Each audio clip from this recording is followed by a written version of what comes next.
Welcome back, our dear viewers. You're still tuned to the Saturday Morning Show. We've just seen the stock market updates, and for now we'll be moving to our medical discussion for today. We'll be talking about diabetes, and joining us in the studio here is Dr. Sami Mahmoud, who's internal medicine specialist. Good morning, Dr. Sami. How are you today? Fine, thank you. It's a pleasure to have you here with us, Mr. Sami. First of all, let me ask you about a very basic question. Some people are maybe not familiar with it. What is diabetes in general? Diabetes is the chronic disease. It is, the cause is not known until now, but maybe there is many theories. Maybe autoimmune, familial, genetic, many causes for this one. But it's a chronic disease. When we discover, stay with the patient all his life. Wow.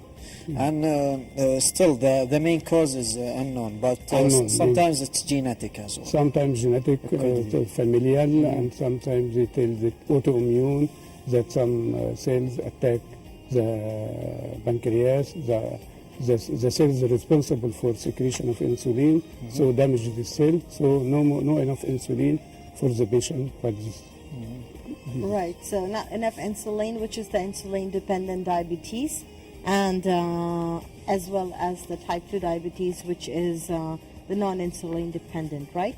But with this also, Dr. Sami, when we talk about diabetes, how is it that people would be able to understand that they have diabetes? Because there are so many of the people who never go to the hospital or who never go to make any lab analysis or lab tests as well.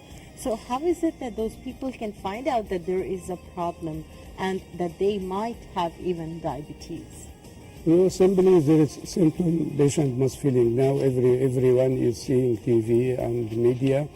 Symptom is maybe known for most of people, but we simply first patient, if he find himself is losing weight or drinking too much water, or during night time he is woke up from sleep and go for bathroom more than 2 or 3 times, and also if there is family history, father, mother have diabetes, he must suspect that he have diabetes. That's simple symptom. After that, he must check his glucose in near place, and now there is available small instrument you can make at home. No need to go lab like that. When discover he have diabetes, he must consult a diabetologist and for controlling the diabetes. Yeah, and Dr. Sami, you mentioned that he should be checking the sugar in his blood. What is the good level? What is the bad level? Which is above and below? Different about the patient is fasting or non-fasting. If fasting is normal range from 70 up to 110. If fasting, we said up to 160 is good. After that, we think this patient is diabetic. After this level. And let me ask you, Dr. Sami, also about a woman who is pregnant. How she could control diabetes? What are some of the risks over the baby? This is for a woman pregnant, we call it gestational diabetes. Gestational diabetes is for pregnant women. Most of cases have strong family history of diabetes mellitus, father, mother, or both. So she must be strict control for diabetes because there is risk factor for the baby, maybe affect the respiratory system of the baby and bring for a big size baby, and it is difficult during delivery and affect all the system of the mother and baby. So she must strict control for diabetes during all 9 months of pregnancy. Indeed. And Dr. Sami, as we talk about diabetes, we know that diabetes is not a condition, or it's not a short-term disease that is eventually going to disappear after treatment, that it is a chronic illness. And once you have diabetes, you're going to have diabetes for the rest of your life, for as long as you live. How is it that we can make people understand this? People must know if he have diabetes, as you said, he have diabetes all his life. So this is not curable disease 100%.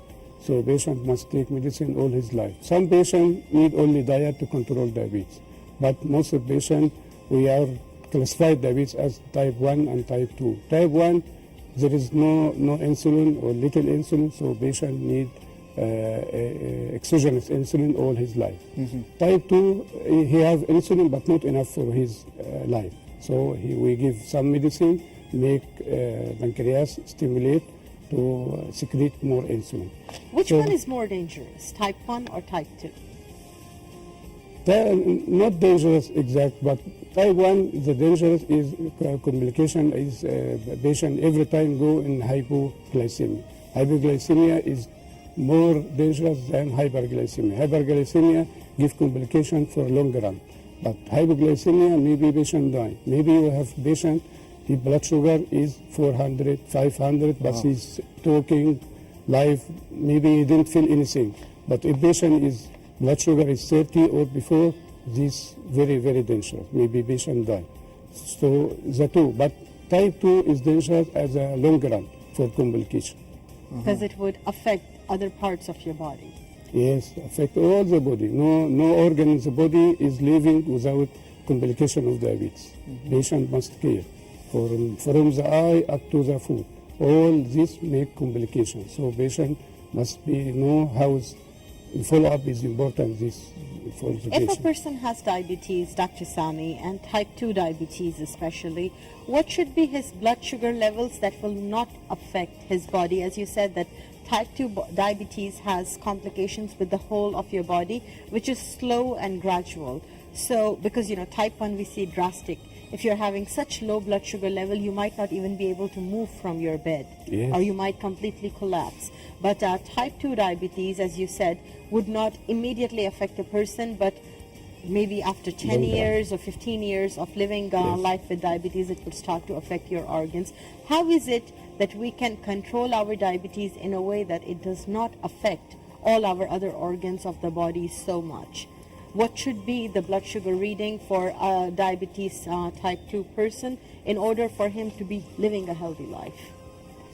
Must be blood sugar level, as we said before, not to exceed 160. And should the other happen. one, so, if fasting, up to 110, 120, no problem. But for postprandial, 160 is a good for this tight control. The important is not only fasting blood sugar. This we call hemoglobin, glycosylated hemoglobin, HA1C. We are studying. This is important. Must be all the time before 7. How is it done? How is this test done that you're talking This is about? done in laboratory. No. And no what test. is it that a person needs to do it? You just go one day to the lab and give a sample of your yes, blood? Yes, give a sample. Must be making every 3 months at least, if there is good control. So it gives you reading for 3 months. Yeah. So let's say that if I go right now to the lab and I do hemoglobin A1C, the Yes. test that you are saying, immediately it will tell me how my 3 months were. Yes, 3 months before. Only one time. Yeah. Wow. So this is a remarkable test, and Yes. this should be done for all the people with diabetes. Yeah, and this is a guideline for us to control diabetes in patient, not only fasting blood sugar. Maybe fasting blood sugar will become good, or even postprandial blood sugar. Maybe patient not eating and check after 2 hours, only drinking water, small food, then blood sugar is good. So this is not good guide for us. The good guide is hemoglobin 1C is the one, and to prevent complication. And is it good for people who even want to know how they are? Like, for instance, Ghazi or myself, we do not have diabetes. Can we go and do the hemoglobin A1C Yes, test yes. to know how we have been for the past 3 months? How is your sugar? And even if you have family history, as we said before, there is suspicion of you have diabetes. So better if you check your hemoglobin 1C, not random blood sugar. Most people have wrong idea that the blood sugar fasting is a good way to detect diabetes. No, fasting is not the way, because maybe patient fasting more than 12 hours. Yeah. In our must be fasting 8 hours only. But some patient coming fasting 12 hours. 12 hours. And he check sugar, he find 100. He is happy, I don't have diabetes. No, he must check after 2 hours. Right, but also tell me one thing, Dr. Sami, as you're trying to find out more about diabetes.